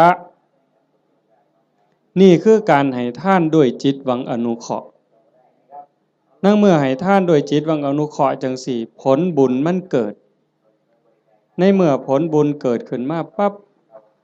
เพิ่นบอกว่าเฮาสิได้ใช้ได้สอยแต่สิ่งดีสิ่งงามของเหลือเลือกเขาก็เป็นของดีเขาเลือกไปหมดแล้วเหลือไว้อันเดียวเฮาเอามาใช้ก็สิเป็นของดีมีคุณภาพมีความคงทนอันนี้บุญได้เป็นผู้เอาให้บ่มีพระเจ้าทั้งใดโดนบันดาลบ่มีพระพรหมทั้งใดลิขิตแต่ว่าผลบุญผลกรรมของแต่ละคนที่ตนเองสร้างตนเองเฮ็ดมันสิส่งผลเองนี่ให้ทานโดยจิตหวังอนุเคราะห์กฐินก็ในหันจังว่ามันเป็นบุญหลายให้ทานโดยการบ่เบียดเบียนบ่เบียดเบียนตนเองบ่เบียดเบียนผู้อื่นก็คือในงานนี่บ่เห็นเหล้าเฮาบ่เบียดเบียนเขาโดยเอาเหล้ามาเกลือเขามันดีซั่นบ่คันด้วยความเข้าใจด้วยความมักก็สิว่ามันดีแต่เว้าด้วยความเป็นจริงโยมก็คิดเบิ่งบัดคันว่ามันดีเลี้ยงเหล้ามันดีนี่ลูกเฮาน้อยๆเอาเหล้ากอกมันเบิ่งสมมุติว่าไปเล่นในบ้านผู้เฒ่าจับเอาเหล้ากอกหลานเฮานี่ยายสิว่าจังได๋ยามผัวเมาเหล้านี่สำบายใจบ่ไปนั่งกินอยู่นั่นก็เคิกเวลาเฮ็ดนาแล้วอันนั้นบ่ทันเมาได้แต่นั่งกินอยู่นั่นก็บ่แห้งแล้วเธอเมาล้มป่องงองนอนคาบหญ้าหมาเลียปากอยู่หั่นบัดลูกก็อยากอายคนเมียก็อยากอายคนเคิกเวียกไปอีกเป็นมื้อดีบ่ดีทะเลาะวิวาทตีกันหัวล้างข้างแตกขึ้นโรงขึ้นศาลอีกหวยแขนหักขาขาดพิกลพิการลูกกำพร้าเต็มบ้านเต็มเมืองนี่ย้อนเหล้ายังสิว่าดีอยู่อำเภอรัตนะนี่บ่ปานใดดอกเนาะไกลสุรินทร์จักหน่อยคนสุรินทร์ไม่กินสุรายังว่าหมาสุรินทร์เสยอยู่เว้ยแต่ว่าซุมื้อมันเปลี่ยนแล้วเนาะไปอยู่ศรีสะเกษแทนแล้วบัดนี้อันนั้นก็บ่ยอมแพ้คือกันในทางนั้นก็ได้แต่ว่าเฮานี่มันพัฒนามาแล้วโยมเห็นบ่มันบ่ดีเฮาก็จังทำบุญโดยการบ่เบียดเบียนคันเฮาทำบุญด้วยการไม่เบียดเบียนนี่พระพุทธเจ้าเพิ่นบอกว่าเมื่ออานิสงส์เกิดผลบุญมันทรงเต็มที่เฮามีดินมีดอนมีไร่มีนาเรือนซ่านบ้านซองทรัพย์สินสมบัติโจรลักบ่ได้ไฟบ่ไหม้ของเฮาลมบ่พัดของเฮาให้เสียหายเห็นบ่เพิ่นจังว่าเฮ็ดบุญกฐินมันได้บุญหลายมันก็แม่นคันเฮ็ดเป็นบ่เป็นก็จอดคือกันลงทุนเป็นแสนเป็นล้านก็ลองเบิ่งติล่ะคันเฮ็ดแบบว่าน่ะนี่ขาหมูขางัวสั้นขาสังลางไว้นี่ผู้ใดมาก็ปาดก้อยซกเล็กอยู่กับนี่โลดเอ้าลองเบิ่งเราก็เอารถมาจอดไว้นี่อยากกินเท่าใดก็กินนี่มันจะบ่ตีกันหัวล้างข้างแตกอยู่นี่เจ้าภาพสิไปอยู่ไสล่ะเจ้าว่ากินบ่อิ่มด่าเจ้าภาพอีกเมามาฮากใส่เจ้าภาพเสร็จอีกลองเบิ่งเป็นบุญบ่ใดบัดนี้บ่มีแต่ว่าคันแนวนี้แม่ป้าพ่อลุงแม่ใหญ่จักมาแต่ไสนี่มานั่งฟังเทศน์ฟังธรรมนำกันด้วยความสงบงามอันนี้มันเกิดบุญมื้อนี้จะเว้าเรื่องกฐินจักนิดนึงแต่ว่ามันจะได้บุญหลายแนวใดเขาเบิ่งเอาแต่ซ้ำสายตาเฮาเห็นคันเป็นบุญอย่างอื่นบุญแจกข้าวบุญอัฏฐาซื่อๆโยมก็บ่เฮ็ดคักปานนี้อันนี้เตรียมการโดนเป็นแห้มเดือนแห้มปีตั้งต่อเพราะว่าเฮาเชื่อว่ามันเป็นบุญ บอกลูกบอกหลานว่าลูกเอ้ยหลานเอ้ยทั้งลูกไผ่ลูกเขยหมู่เจ้าเก็บเงินเด้อออมเงินเด้อประหยัดแน่แม่สิพาเฮ็ดบุญกฐินหาพ่อใหญ่แม่ใหญ่หาปู่หาย่าหาพ่อผู้มีพระคุณในวงตระกูลเฮาอย่าสะเอาแต่สองนี่เด้บ่แม่นเพียงแค่ตาพ่อใหญ่ตาแม่ใหญ่พุทธบุญรัตน์อย่างเดียวพ่อแม่ในอดีตปู่ย่าตาทวดในชาติก่อนภพก่อนผัวชาติก่อนเมียชาติก่อนลูกเต้าเหล่าหลานแต่อดีตตลอดฮอดเจ้ากรรมนายเวรเฮาเอาพ่อใหญ่ตาแม่ใหญ่พุทธนี่เป็นหลักแล้วก็ต่อไปฮอดพวกที่เฮาบ่เคยฮู้จักนั่นคือพวกเหล่านั้นเพิ่นอาจจะรอคอยรับบุญรับกุศลที่โยมเฮ็ดอยู่เฮาจะบ่ขี้ทีแฮ่งให้แฮ่งได้อย่าไปเว้าเด้มันเรื่อยๆอยู่แม้แต่อยู่วัดครูบาเขารายการจังซี่หรือไปเทศน์บางหม่องยังมีอยู่ในความคิดจังซี่ว่าคันอุทิศไปให้ผู้อื่นมันสิบ่หมดบ่เพิ่นย้านบุญเพิ่นหมดเฮ็ดแล้วต้องเอาผู้เดียวคันกรวดน้ำอุทิศไปมันสิหมดบ่เพิ่นย้านบุญหมดจริงๆมันบ่หมดยิ่งให้ยิ่งได้ยิ่งให้ยิ่งหลายเฮาเบิ่งคือเฮาเตรียมกฐิน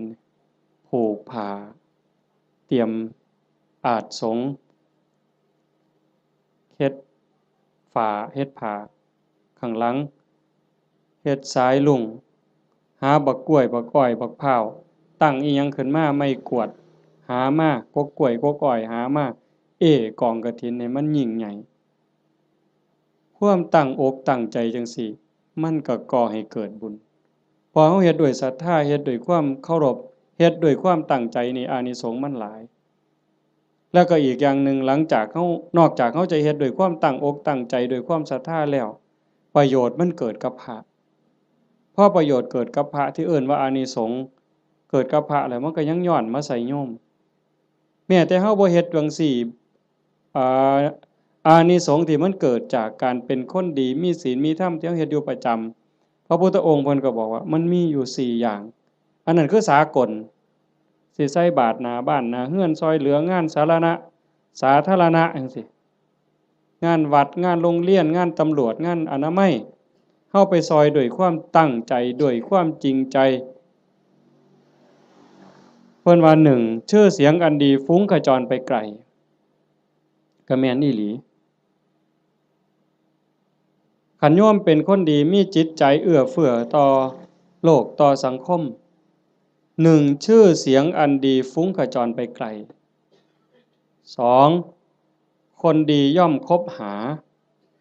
ดีดูดดีชั่วดูดชั่วพวกเล่นไพ่มันก็บ่ได้มาติดประกาศผู้ใหญ่บ้านบ่ได้ประกาศเอิ้นเด้มื้อนี้เด้อผู้ใดสิไปเล่นไพ่ไปส่งนั่นเด้อเขายังขาดขาอยู่ผู้ใหญ่บ้านบ่ได้ประกาศเด้ไปเองหมู่มันสิกินเหล้าก็บ่ได้เอิ้นประกาศมาเด้อตอนนี้มาแล้วเหล้าขาวก็มาแล้วเหล้าสีก็มาเบียร์ก็มาหมดทุกยี่ห้อฟ้าวมาบ่ได้เอิ้นไปเองมันดูดกันไปดีดูดดีชั่วดูดชั่วอันซุ่มไปวัดปฏิบัติธรรมนั่งสมาธิอันนี้ก็บ่ได้ยากคือกันไปแล้วบ่เฒ่าพร้อมแล้วบ่โทรศัพท์ถ้าค่อยได้เด้อไปโลดเห็นบ่อันนี้คือกันอานิสงส์ของคนเฮ็ดคุณงามความดีชื่อเสียงอันดีฟุ้งกระจรไปไกล2คนดีย่อมคบหา3เป็นที่รักของมนุษย์และเทวดามนุษย์คือผู้มีใจสูงใจดีใจงามมีศีลหาเต็มเปี่ยมมีกุศลกรรมบท10หวังดีต่อพี่ต่อน้องนั่นคือมนุษย์เป็นมนุษย์คนแล้วก็เทวดาคนมีหิริมีโอตตัปปะนอกจากมีศีลแล้วมีธรรมแล้วก็ยังอายซัวกลัวบาปเข้ามากำกับในใจอีกนั่นเป็นมนุษย์เทโวเทวดาคนยังเป็นนี่แหละแล้วเทวดาที่เฮาบ่เห็นโตเพิ่นก็ย่อมคุ้มครองรักษาคนเฮ็ดบุญคนสร้างบุญเป็นหยังเพราะว่าคนดีคนเฮ็ดบุญคนสร้างบุญนี่เขาสร้างบุญเทวดาก็สาธุเทวดามาทอดกฐินบ่ได้ดอกโยมเชื่อบ่เทวดามาทอดกฐินบ่ได้เทวดาสิมายกผ้าเข่าถวายพระบ่ได้เฮ็ดจังได๋ล่ะก็สาธุแหละเห็นหมู่เฮาเฮ็ดมื้ออื่นนี่เพิ่นก็สาธุนั่งฟังเทศน์นี่เพิ่นก็สิสาธุนำเฮาเนี่ยเพิ่ พิ่นก็ได้นำเฮาเพิ่นจังว่าเป็นที่รักของมนุษย์และเทวดาเพิ่นฮักเพิ่นคุ้มครองเพิ่นรักษาเพราะว่าเพิ่นได้บุญนำ4เวลาสิตายก็ไม่หลงลืมสติตายจำเป็นแท้เดะคันคนสร้างดีสร้างงามสร้างบุญอยู่บ่อยๆจิตใจมันสิกอดเกี่ยวพันอยู่กับบุญกับกุศลจิตบ่เศร้าหมองจิตบ่กังวลจิตบ่เป็นทุกข์มันก็ย่อมไปสู่สุคติไม่หลงลืมสติตายแต่คันคนไปลักเขาแน่ไปฆ่าเขาแน่ตั้งแต่นอนมันก็สะดุ้งเคยเห็นบ่ล่ะเคยเป็นบ่เจ้าไปเฮ็ดแนวบ่ถูกต้องบ่ดีบ่งามมานอนก็สะดุ้งอย่าสะเว้าแต่บัดสิตายเด้นี่นอนบ่เป็นหลับเป็นตื่นพวกไปลักเขาไปปล้นเขาไปฆ่าเขามานี่โอ้มันสิสะดุ้งแม้กระทั่งการอยู่การกินคันแม้แต่สิกินข้าวลางเทื่อก็สงสัยมันสิวางยากูบ่น้อพู้นเด้มันสิหาความสุขได้บ่ใดบัดนี้เจ้าว่าคันคบกับคนบ่ดีอยู่ในสังคมจังซั่นแม้แต่สิกินน้ำแม้แต่สิกินข้าวก็เกิดความระแวงมันจังหาความสุขที่แท้จริงบ่ได้คันบัดล้มป่วยล้มหมอนนอนเสื่อใกล้สิตายบัดบาปกรรมต่างๆไปฆ่าเขาไปตีเขาไปลักเขาไปปล้นเขาเถียงพ่อเถียงแม่เฮ็ดให้พ่อแม่ทุกข์อกทุกข์ใจมาหลอกมาหลอนจิตเศร้าหมองปั๊บตายในขณะที่จิตเศร้าหมองก็ทวนเลยคำว่าทวนนี่ตรงข้ามกับดองเด้ทวนนี่ตกลงทั้งต่ำแต่ดองนี่ขึ้นทั้งสูงเด้เห็นหลวงปู่ผายดอกว่าอยู่วัดปีกายเนี่ยอาตมาก็เว้าเรื่องนี้ทวนได้ปู่ผมบ่ทวนดอกอาจารย์ผมสิดองเนี่ยเห็นบ่ไม่หลงลืมสติตายหากเมื่อจากโลกนี้ไปจะไปอุบัติยังสุคติมีสวรรค์เป็นต้นนี่คนเฮ็ดบุญสิเดินสายนี้มื้อนี้กฐินน่ะกฐินเฮาทอดกฐินปั๊บพระก็สิได้หาเนี่ยเวลาในการแสวงหาผ้าจากฮอดวันเพ็ญเดือน12สิยืดไปฮอดเดือน4เพ็งนี่คือเวลายืดไปอีก4เดือน2พระสิเก็บผ้าไว้ได้ตามต้องการปกติพระสิมีผ้าแค่3ผืนเพิ่นเอิ้นว่าผ้าไตรเฮาก็เว้าอยู่ซุมื้อละผ้าไตรบางบ้านก็ผ้าไตรบางบ้านก็ผ้าไกรแล้วแต่สิว่านี่คือบ่ฮู้จักจริงๆผ้าไตรไตรนี่แปลว่า3ผ้า3ผืนสบง1จีวร1สังฆาติ1นี่คือผ้าอธิษฐานคันมีเกินนั้นเอาผ้าจีวรหามาได้อีกผืนนึงเอาไว้เสยนี่คันครบ10มื้อบ่สละให้เณรบ่สละให้พระภิกษุรูปใดรูปหนึ่งบ่สละให้สงฆ์เป็นนิสสักขิยปาจิตตีผ้าผืนนั้นใส่บ่ได้ไปแตะไปต้องไปสูนไปใส่บาปทุกเที่ยวเป็นบาปเป็นโทษเป็นอาบัติเมื่อโยมทอดกฐินแล้วอย่าว่าแต่4ผืนเลยเอาไว้เต็มเฮือนนี่ก็บ่เป็นหยังเอาไว้เต็มเดินวัดก็บ่ผิดนี่คืออานิสงส์ที่พระได้เก็บผ้าไว้ได้ตามต้องการ3เมื่อจากอาวาสสิไปไสก็ตามไม่จำเป็นต้องเอาผ้าไปครบสำรับบางหันว่ามีเกิน3บ่ได้มื้อนี้ขาด3บ่ได้บัดนี้ข้อที่3เพิ่นเอิ้นว่าปราศจากจีวรสมมุติว่ามันบ่ทันได้ออกพรรษาบ่ทันได้รับอานิสงส์พรรษาอานิสงส์กฐินอาตมาอยู่วัดเคยมันเป็นวัดป่าเนาะกุฏิอยู่ไกลๆจังซี่ยามมื้อแลงนุ่งผ้าสบงสงน้ำมาตากไว้อยู่กุฏิบัดยามมื้อเช้ามาทำวัดอยู่ศาลามาอยู่พี่อยู่ศาลาจนแจ้งผ้าสบงผืนนั้นไปใส่อีกบ่ได้มันเป็นผ้าขาดราตรีเพิ่นเอิ้นว่าเป็นนิสสักขิยปาจิตตีผ้าสบงผืนนั้นต้องสละให้สามเณรต้องสละให้พระรูปหนึ่งหรือสละให้สงฆ์คันบ่สละไปแตะไปใส่ไปจับไปต้องขึ้นมาปั๊บต้องนิสสักขิยปาจิตตีเป็นบาปทุกเที่ยวโยมแต่ในเมื่อโยมทอดกฐินแล้วปั๊บได้รับอานิสงส์อย่าสว่าแต่อยู่ในวัดเอาผ้าถิ่มไว้ในวัดพู้นไปเที่ยวเล่นอเมริกาเสยคิดม่วนพู้นขี่ยานอวกาศไปเล่นดาวอังคารเสยบ่บาปบ่ผิดอานิสงส์ที่โยมทอดกฐินมันคุ้มครอง4 ฉันคณะฉันเป็นวงได้ฉันปรัมประฉันดูได้ที่จริงพระพุทธเจ้าเพิ่นขอร้องให้พระนี่ฉันในบาตรมันบ่ยากกับผู้อื่นแล้วก็ฉันเทื่อเดียวเฮาบ่ได้ทำให้ทำหน้าบ่ได้ไปแบกไม้ง่ายต่อหากินเองบ่ได้กินดูหลายโยมเขายากเมืองสิซะ ออกซื้ออาหารบ่ได้จังซี่แต่มอโยมทอดกฐินแล้วปั๊บก็สามารถฉันเป็นกลุ่มเป็นวงได้เพราะว่าเฮ็ดผ้ามันอาจสิบ่แล้วง่ายในเวลาจังซี้จักหน่อยก็แล่นไปจูไฟเพราะมันบ่มีสีสำเร็จเด้ฟักบักมี่หาฟืนมาไว้พ่อใหญ่สิเคยเห็นแต่ก่อนแม่นบ่ย้อมเปลือกไม้ย้อมรากไม้ย้อมแก่นไม้เขี่ยวไว้จังซี่กำลังฉันอยู่ไฟอ่อนไฟสิมอดก็ออกไปจูไฟมาฉันอีกก็ได้จังซั่นน่ะเพิ่นว่าสิฉันจักเทื่อก็ได้แต่ว่าอย่าเกินเที่ยงคันพอทอดกฐินแล้วก็เป็นแบบนั้นบ่เป็นโทษข้อที่5บัดที่พระได้ลาภสักการะที่เกิดขึ้นคือของที่เข้ากองกฐินไปถวายมื้ออื่นเป็นของพวกเธอที่จำพรรษาในอาวาสนั้นพระในวัดบ้านเฮานี่วัดอิหยังบ้านวัดค่ำศรีบ่วัดค่ำศรีบ้านบึงพระที่จำพรรษายังวัดค่ำศรีบ้านบึงเป็นผู้ได้รับของทั้งหมดเนี่ยเจ้าคณะจังหวัดสุรินทร์มันร่วมนำหรือสิสมเด็จสังฆราชมาร่วมรับกฐินนำมื้ออื่นก็บ่ได้ดอกโอ้ยข่อยเป็นสังฆราชเด้อผ้าพื้นนี่ข่อยสิเอาดอกถูกใจแท้ๆบ่ได้เด้โยมบ่ได้นอกจากพระวัดเฮาสิตกลงปรงใจถวายจังสิได้เป็นของภิกษุที่อยู่ในวัดเราโยมได้5ข้อจำได้แล้วตัวพระได้5ข้อแหม1เวลายืดไปฮอดเดือน4แม่นบ่2เก็บผ้าไว้ได้ตามต้องการ3ไปปราศจากจีวรก็ได้4ฉันคณะฉันปรัมประออกชื่อโภชนะได้เพิ่นจังเฮาสิได้ยินครูบาอาจารย์เพิ่นบอกเรื่อยๆว่านิมนต์ฉันเพลนิมนต์ฉันจังหันบ่แม่นว่าอาจารย์นิมนต์ฉันตำบักหุ่งบ่ได้อาจารย์นิมนต์ฉันต้มปลาอันนี้ก็บ่แม่นนิมนต์ฉันข้าวอันนี้ก็บ่แม่นคันรับกฐินแล้วก็ได้อยู่จังซี่นะแต่เฮาก็บ่จำเป็นก็จักสิไปว่าเฮ็ดหยังเนาะก็แล้วไปดอกบัดนี้โยมได้หยังบัด1อายุยืน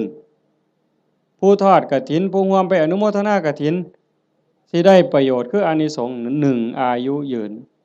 ชาตินี้อาจจะทันบ่ทันก็บ่แน่บาปเก่ากรรมเก่าที่เฮ็ดไว้มันอาจกำลังส่งผลอยู่คันบุญเก่าบ่แห้งพอมันก็ต้องไปตามนั้นแต่คันเฮาเฮ็ดด้วยความตั้งใจชาติต่อไปภพต่อไปผลบุญมันตามทรงนี่1อายุยืนทั้งตัวเลข80ปี90ปี100กว่าปีแข็งแรงบ่แม่นนอนอยู่ในห้อง ICU ว่าอายุหลายปานใด100ปีโอ้ก็บ่พอใจดอกแนวนั้นเนาะนอนในห้อง ICU ให้อาหารทางสายยางหันใจเองก็บ่ได้ก็จักสิยืนไปหยังล่ะเว้ยแต่ก็บ่แม่นแต่ตัวเลขซ้ำนั้นผมก็ยืนผมบ่งอกง่ายบ่โลนง่ายจังซี่นะแขวก็ยืนบ่ขูบ่ลนบ่โยกบ่ค้อนนี่ตาก็ยืน70ปี80ปีห้อยก้นเข็มปั๊บแง่ปั๊บดึงจักโลดนั่นคือบุญเด้น่ะคันผู้บุญบ่หลายบัดนี้ว้ายใส่แว่นสายตาตั้งแต่อยู่ประถมพี่อย่าสว่าแต่เข็มเย็บผ้าเลยเข็มเย็บกระสอบนี่ก็จ้อยหูลมแข้งนี่ก็แง่บ่ถึกอยู่ นั่นคือบุญบ่พร้อมโยมคันทอดกฐินแล้วมันสิได้บัดนี้ตาสิดีแต่ชาติต่อไปเด้คันมีของเก่าก็เอาชาตินี้โลดแล้วหูดีบัดนี้หูก็ยืนแขวก็ยืนตาก็ยืนผิวพรรณก็ยืนบ่คือกันเด้ผู้บางคน40ปีนี่เฒ่าเพราะปานหยังแต่ผู้บางคน50 60 70นี่ผิวพรรณยังสดใสอยู่สีดำสีขาวก็ตามดอกแต่ว่าบ่เหี่ยวบ่ย่นหลายนั่นมันเป็นบุญทั้งหมดน่ะโยม1อายุยืนย้อนหยังยืนย้อนโยมถวายกฐินแล้วพระสามารถบ่เป็นโทษทางพระวินัยได้รับอานิสงส์ยืดไปฮอดเดือน4นี่คือมันตอบกันทันที32แม่เว้ย2โยมสิรวยย้อนหยัง ย้อนโยมทอดกฐินแล้วพระสามารถเก็บผ้าไว้ได้ตามต้องการโยมก็สิเป็นผู้ร่ำรวยด้วยโภคทรัพย์แก้วแหวนเงินทองเอียงต่างๆอย่างเว้ามาหั่นแหละ3โยมมีทรัพย์สินสมบัติขึ้นมาแล้วโจรลักบ่ได้ไฟบ่ไหม้ลมบ่พัดพระราชาบ่ยึดเขาเป็นของหลวงเป็นหยังย้อนโยมทอดกฐินแล้วพระเพิ่นสามารถไปปราศจากจีวรเอาผ้าไปบ่ครบก็ได้พระวินัยบ่ผิดบ่พลาดตรงนั้นคุ้มครองทางโทษพระวินัยให้ก็เลยเกิดมาคุ้มครองทรัพย์โยมอานิสงส์มันว่าคุ้มครองตรงนี้โยมถวายกฐินแล้วพระรับผ้าไว้ได้ตามต้องการก็เฮ็ดให้โยมรวย4โยมทอดกฐินปั๊บพระฉันเป็นวงได้ฉันปรัมประออกสื่อโภชนาได้โยมสิได้รับอานิสงส์บ่ต้องศาสตราบ่ต้องอาวุธบ่กินของแสลงบ่ต้องยาพิษแม้กระทั่งเขาเจ้าว่างยาใส่ยาเฮาก็สิปลอดภัยพุ่นเด้บ่ผิดกระบูนเป็นโรคภัยเจ็บไข้ได้ป่วยสิบ่เป็นกินของแสลงบ่ผิดโรคจากอาหารการกินเหล่านั้นอันนี้คืออานิสงส์จากการได้ทอดกฐินข้อที่4ข้อที่5คันเฮาเกิดมาเป็นผู้หญิงชาติต่อไปพบต่อไปสิงามหน้าตาดีผิวพรรณดีสวดทรงดีเฮาสิเคยเห็นผู้บางคนงามงามหน้าตางามแต่ว่าหุ่นบ่ดีสวดทรงบ่ดีบางเทื่อหน้าตางามแต่ว่าแขนรีบเนี่ยมันบ่เกิงกันผู้บางคนหน้าตางามแต่ว่ารูปร่างบ่ดีผู้บางคนรูปร่างดีดีเด้อเบิ่งทั้งหลังห้วยบ่แม่นสิแม่นนางงามจักรวาลซั่นบ่แงกหน้ามาว่าแม่นยักษ์สดน้ำร้อนมันเป็นจังไดยายมันเป็นจังไดยักษ์สดน้ำร้อนนี่ข้อยก็บ่เคยเห็นดอกเว้ยคันเห็นแต่อยู่หน้าโบสถ์ตั้งแต่มันยืนอยู่มันก็เป็นตางึดแม่งคันมันสดน้ำร้อนอีกมันสิเป็นแนวใดเนาะอันนั้นแต่คันเฮาทอดกฐินแล้วเป็นผู้หญิงข้อที่5นี่อานิสงส์ข้อที่5สิงามคันเกิดเป็นผู้ชายชาติใดชาติหนึ่งคันได้เกิดพร้อมพระพุทธเจ้าสมัยที่มีพระพุทธเจ้ายังทรงมีพระชนมายุอยู่สิได้ฟังธรรมต่อเบื้องพระพักตร์ฟังเทศน์ที่พระพุทธเจ้าเทศน์ให้ฟังแล้วสิได้บรรลุธรรมบรรลุธรรมแล้วขอบวชพระพุทธเจ้าบวชให้พระพุทธเจ้าเป็นอุปัชฌาย์คันบอกภาษาเฮาเอหิภิกขุอุปสัมปทานั่นคืออานิสงส์จากการทอดกฐินมันบ่น้อยเด้โยมจังซั่นจังพากันตั้งอกตั้งใจเด้อลูกเต้าเราหลานก็ตามเด็กเล็กเด็กน้อยก็ตามโยมไม่ออกผู้เป็นเจ้าภาพหลักตุ่มพี่ตุ่มน้องถือว่าเป็นประมุขเป็นประธานเป็นหัวหน้าเทวดาให้เฮ็ดใจให้ม่วนๆบ่ได้เฮ็ดดูปานใดดอกปีนี้อาตมาก็จะเฮ็ดอยู่หลังจากแล้วอยู่วัดวันที่21 22ทอดอยู่วัดวันที่25อาตมาสิไปทอดอำเภอเสรภูมิจังหวัดร้อยเอ็ดก็อยากได้คือกันนะโยมอยากเฮ็ดบุญคือกันก็พยายามมีโอกาสบ่ใดก็จะเฮ็ดให้เฮาได้ตั้งอกตั้งใจรักษาใจเจ้าของนี่จากนี้ไปให้มันงามๆไผสิว่าจังใดก็สร้างสิเกิดอิหยังขึ้นก็ให้ใจเฮาสงบให้ใจเฮางามเพื่อมันสิเป็นแรงเกื้อหนุนส่งจิตวิญญาณเฮาให้ไปที่ดีที่งามไปสู่ที่ชอบที่สุขตินอกจากนั้นเฮาก็มีความหมายหมั่นปั้นมือว่าสิอุทิศบุญกุศลให้บุคคลผู้มีพระคุณเป็นพ่อเป็นแม่ปู่ย่าตายายผู้มีพระคุณทั้งหลายที่เฮาฮักเฮาแพงตลอดถึงเจ้ากรรมนายเวรที่ว่าไปว่าหั่นว่าได้เฉพาะปรัตถตูปชีวีอันนั้นคือได้ทันทีแต่นอกจากนั้นสิเป็นสัตว์นรกก็ตามเป็นเปรต11จางนั่นชนิดนั้นก็ตามอสุรกายสัตว์เดรัจฉานเทวดาอินทร์พรหมคันเพิ่นได้เห็นการกระทำที่งดงามคือโยมเฮ็ด1 ชั่วโมงกับ25 นาที20 กว่านาทีที่เฮาฟังธรรมมานี่เฮาเงียบเฮาสงบเฮาตั้งใจมองนี่บ่ว่าดวงจิตดวงใดดวงวิญญาณดวงใดก็แล้วแต่สิล่องลอยมาพบมาพ้อมาเห็น อดบ่ได้ย่อมอ่อนซ่อนย่อมอนุโมทนาเพิ่นสิได้นำเฮาตอนเพิ่นอนุโมทนายินดีนำอ่อนซ่อนนำอันนี้นักปราชญ์ก็ยกย่องบัณฑิตก็สรรเสริญแม่นพระพุทธเจ้ามาพบมาพ้อเฮานั่งฟังเทศน์สมโพธิกองกฐินอยู่จังซี่พระองค์ก็ย่อมอนุโมทนาสาธุจังซั่นจังว่าบุญตรงนี้เกิดแน่ๆเกิดหลายซ้ำเด้บ่แม่นแต่อาตมาเว้าโยมได้ไหว้พระโยมได้ถวายทานโยมได้สมาทานศีลได้ฟังพระเพิ่นสวดมาติกาสักบงสุคุณเฮาได้ฟังเทศน์ฟังธรรมด้วยความเคารพอันนี้คือกิริยาอาการที่เป็นบุญปุญญกิริยากุศลกิริยามันกลายเป็นบุญเป็นกุศลให้โยมเฮ็ดไปเรื่อยๆจนกว่าสิบ่มีลมหายใจ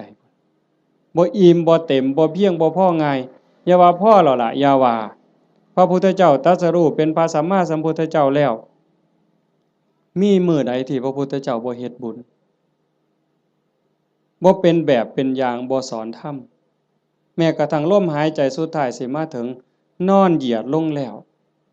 ที่สารวโนทยานเมืองกุสินาราก่อนใจสิดับลงพระองค์ก็ยังได้ตรัสสังขารทั้งหลายมีความเสื่อมไปเป็นธรรมดาเธอทั้งหลายจงตั้งตนในความไม่ประมาทประโยชน์ตนก็อย่าประมาทประโยชน์คนอื่นก็อย่าประมาทประโยชน์ทั้งสองฝ่ายก็อย่าประมาทให้รีบสร้างรีบทำเห็นบ่เฮาก็คือกันโยมท่านก็เฮ็ดศีลก็รักษาภาวนาก็ภาคเพียรอ่อนน้อมถ่อมตนต่อผู้หลักต่อผู้ใหญ่ผู้เฒ่าผู้แก่พระสงฆ์องค์เน้นซอยขนขวายในกิจที่ชอบอันใดที่เป็นประโยชน์ออกเหงื่อออกแห้งซอยกันเฮ็ดช่วยขนขวายในกิจที่ชอบฟังธรรมแสดงธรรมอนุโมทนาบุญอุทิศส่วนบุญทำความเห็นในถูกต้องถูกตรงอย่างน้อยๆเชื่อว่าบาปมีบุญมีชาติหน้าชาติก่อนนรกสวรรค์มีจริงอันนี้คือต้นเหตุสาเหตุทางเกิดแห่งบุญจึงขออนุโมทนาสาธุกับญาติโยมสุโขสุขคนเด้อท้ายที่สุดก็ขอรัตนะอ้างอิงเอาอำนาจแห่งคุณพระศรีรัตนตรัยคุณของพระพุทธเจ้าพระธรรมพระสงฆ์และอำนาจแห่งบุญกุศลคุณงามความดีที่มีทั้งหมดทั้งมวลในสากลจักรวาลจงหลอมร่วมมาเป็นตบะเป็นเดชะเป็นพลวะปัจจัยอำนวยหนุนทรงไปถึงดวงจิตวิญญาณของโยมพ่อใหญ่ตาแม่ใหญ่พุทธบุญรัตน์ตลอดถึงญาติโกโหติกาปู่ย่าตายายผู้มีพระคุณทั้งหลายสรรพสัตว์ทั้งหลายเจ้ากรรมนายเวรของญาติโยมทั้งหลายหากว่าสามารถรับรู้รับทราบได้ด้วยตนเองก็จงอนุโมทนาสาธุรับเอาหากบ่สามารถสิรู้ทราบได้ด้วยตนเองก็ขอฝากข่าวบุญข่าวกุศลที่โยมพ่อใหญ่อ่อนแม่ใหญ่สมศรีสมบัติโยมภาวิรัตน์วิภารัตน์โยมทวีศักดิ์สาฤทธิ์ดีโยมพ่อใหญ่สังงาโยมกาญจนาโยมสิริพรโยมกิตติบุญรัตน์โยมชูชาติผลกังวานโยมแม่ใหญ่สมบูรณ์กตศิลาโยมประจวบโยมมณีรัตน์สมุทรหลาโยมหานโยมชาญชัยโยมดวงธิดากตศิลาโยมพรณภากตศิลาโยมไกรสอนโยมจันทิราตะการจันทร์พร้อมทั้งญาติโยมหมดสุขุสุคนได้สร้างได้ทำในข้าวครั้งนี้ฝากไปกับพวงเราเทพเทวดานางธรณีภูมิญาณวิถีอันเป็นทิพย์จงนำข่าวบุญส่วนนี้ไปแจ้งแก่ดวงจิตวิญญาณพ่อใหญ่ตาโยมแม่ใหญ่พุทธบุญหลาดพร้อมทั้งปู่ย่าตายายผู้มีพระคุณบุคคลอันเป็นที่รักของท่านเจ้าภาพของญาติโยมทั้งหลายให้ได้รับรู้รับทราบแล้วจงอนุโมทนาสาธุรับเอาหากว่ามีความทุกข์ก็ขอบุญกุศลส่วนนี้จงถ่ายถอนให้ได้พ้นไปจากความทุกข์หากว่ามีความสุขดีอยู่แล้วก็ขอให้ได้มีความสุขยิ่งขึ้นไปสุดท้ายขอบุญกุศลเหล่านั้นจงสะท้อนย้อนกลับมาปกปักรักษาคุ้มครองญาติโยมสุขสุขคนให้เป็นผู้แกล้วกล้าอาถรรพ์ร่าเริงในการสร้างบุญสร้างกุศลสร้างคุณงามความดีให้ยิ่งขึ้นไปให้เป็นผู้เจริญงอกงามในจตุรพิธพรชัยคืออายุวรรณะสุขภละปฏิภาณธรรมสารสมบัติเป็นผู้มีสัมมาทิฏฐิมีโอกาสประพฤติธรรมปฏิบัติธรรมให้ได้เข้าถึงธรรมที่บ่ทันได้เข้าถึง ได้ฮู้แจ้งธรรมที่บ่ทันได้ฮู้แจ้งจนสามารถนำตนให้พ้นทุกข์ได้มีความสุขกายสุขใจปรารถนาสิ่งหนึ่งประการใดหากเป็นไปโดยชอบประกอบด้วยธรรมก็ขอให้ความหวังความปรารถนานั้นจงสำเร็จทุกๆประการโดยทั่วกันทุกท่านทุกคนเทอ